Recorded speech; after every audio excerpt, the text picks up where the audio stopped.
Hi. In a few minutes, I'm going to present to you a piece of music that I composed about a year ago, and it's taken me a while to get it together for various reasons. But one of them is because I actually I didn't learn enough when I composed it to be able to perform it. So I don't think I still have, but I've created it on the computer for you to hear, and maybe someday someone will perform it for me. Because what happened was, a year ago I went to a workshop where we were all given a sheet of paper like this piece of paper, and some craft materials and markers, and said, create a graphical score.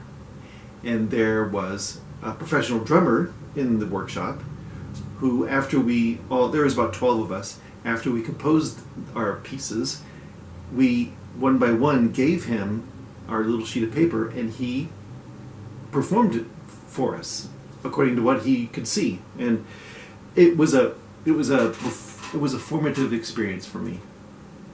Something I'd like to continue. But this is my first piece of that, and I will I'll bring the camera a little closer so you can see what it is. I'll describe it, and then I'll take you over the computer and sort of walk you through it so that you can appreciate what it is. Maybe I'll split this up into two different videos. One where I just jibber jabber and point and play snippets, and then the other one will be just the piece. Maybe I'll do that. So let me bring the camera over here and talk with my fingers. So this is called Lily Pond and Frog Pond at Twilight, Paths and Sounds. So basic idea is these single lines are each one frog. So there's this many frogs, 1, 2, 3, 4, 5, 6, 7, 8 different voices in this piece, and they each have their own little pattern. They each have their own voice. So that's the bed of sound that's going on. And we're just going to say for this piece that this frog has the same sentence that he or she repeats over and over and over all night long. But they're at different intervals, so they could phase in and out of each other. So that's the bed of sound that's going on. But the performers have a choice. They can look at this thing and say, okay, wait a minute. There's two areas here. There's this area and this area. This is the frog pond. This is the lily pond. Maybe we only want to perform these pieces, or perform these pieces in a different voice or a louder voice, or emphasize this in some way. Like this is a significant duet, and this is a significant quartet. You could look at it that way. You can also look at it like these frogs are points of interest in the score. So these two voices have a big point right there, and a big point right there, and one right there. These are bigger frogs, so maybe they have larger voices, or they have more emphasis, or the timbre is different. You can make some choices. These are all choices you could make, or you can make one big ambient sound that just kind of is like being in the middle of a frog pond at night, at twilight. So that's the paths are these paths here, and these two ponds. Like this, you can navigate your way around in this thing. It's a map of sound in this area. So use your imagination is the instructions. These are all the things I gave. This is what I gave to the drummer as options. I didn't explain it as deeply as this, but that was sort of the idea that I gave. Like, explore this little geography with this structure of 8 voices and points of emphasis. So I'm going to bring this over to the computer, and I'm going to play you maybe a few of these to demonstrate what exactly I was thinking, what I've been thinking. Like I didn't know really what I was doing when I went to this workshop. I just created this thing and gave it to the guy, and he made beautiful music, and that was great. But then I took it home and I was like, you know what? Maybe I could do something with this too. So that's when I worked out what I mean by all this stuff. So let's go look at that. All right, we're going to start here at the top.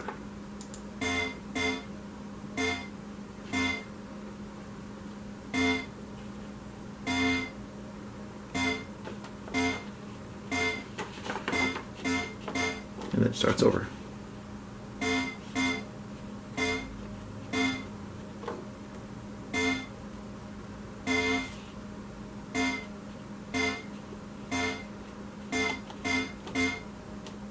Okay, you getting it?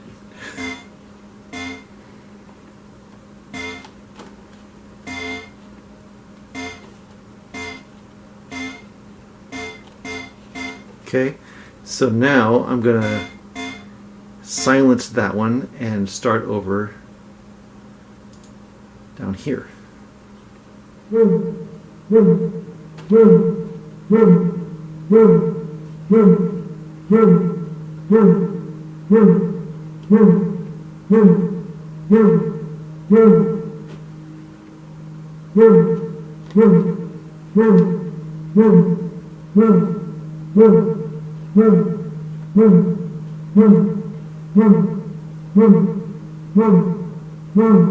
Okay, so let's start over with this one. Where is it? Here.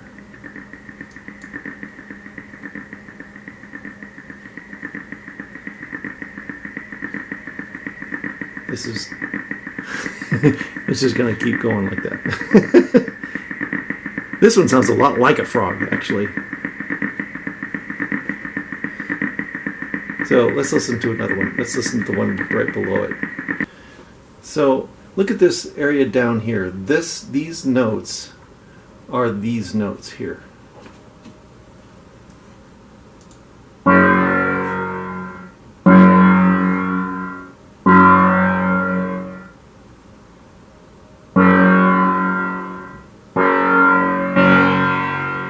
It starts over.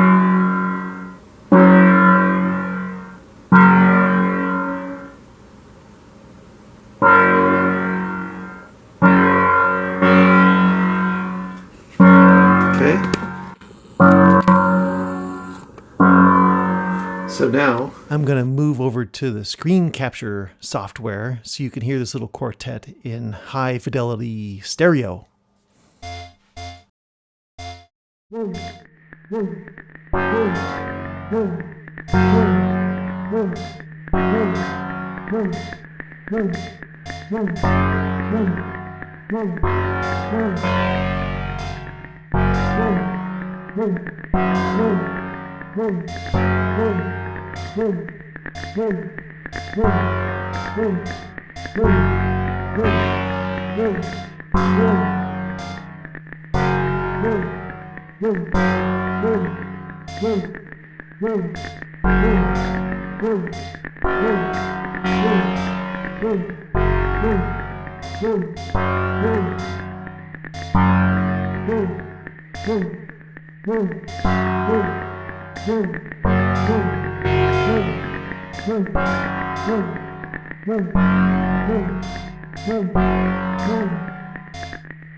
That was a little taste of what you might hear later.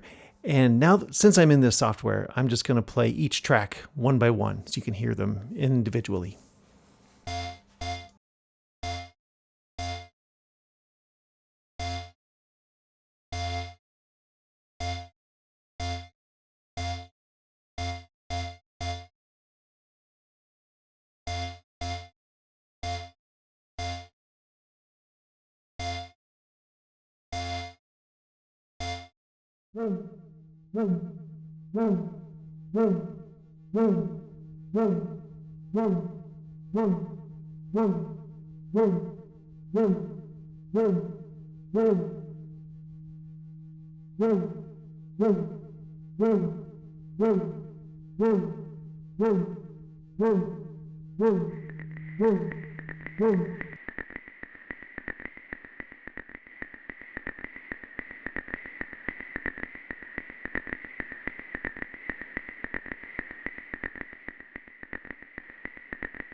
Well, that was a little overview of my thoughts on how I approached creating music based on my composition. And like I said before, I didn't actually know what I was doing when I composed it before. I just had an idea, sort of a mood I wanted to convey, and I had this piece of paper and I had these markers, and this is the graphical score I created for this musician to interpret. And he did a great job. So hopefully you think I did a great job interpreting my music, my musical composition. And hopefully you get inspired to do it yourself, because that's what I think these graphical scores do. It's not just a quirky way of making musical compositions. It's pointing out how you can, if you have an idea and you want to convey it to somebody, and you compose it in the way that you know how. And if you do it in a way that communicates clearly, it doesn't matter if it's notes on a page or pictures of frogs. You know, it's a communication between the composer and the instrumentalist. So hopefully that comes across. And I want to thank you for enduring it.